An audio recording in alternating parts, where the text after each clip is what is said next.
తిరుమలకు వచ్చి ఒట్టి చేతులతో వెళ్ళిన వారు ఎవరు లేరు. స్వామివారు అనుగ్రహం ప్రతి వారికి ఇస్తూనే ఉంటారు.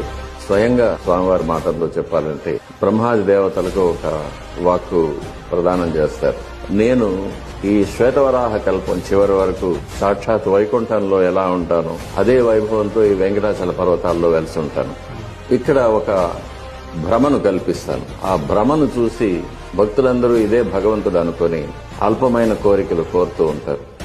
వాళ్ళకి ఆ కోరికలను నేను అనుగ్రహించి వాళ్ళని పంపించేస్తూ ఉంటాను. వాళ్ళు మళ్లీ మళ్లీ కోరికలతో వస్తూ ఉంటారు, మళ్లీ మళ్లీ తీర్చి పంపిస్తూ ఉంటాను.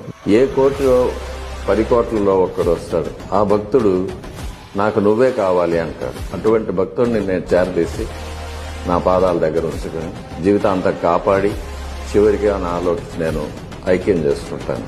ఆ భక్తుడు ఒక్కడే ఆ భ్రమను వీడి నేను వైకుంఠంలో ఎలా ఉంటానో ఆ దర్శనం చేసుకోగలడు నా అనుగ్రహం వల్ల. కాబట్టి అటువంటి భక్తుడు ఎప్పుడో యుగానికి ఒక్కడు వస్తున్నాడు అని స్వామివారి మాటలతోనే చెప్పింది.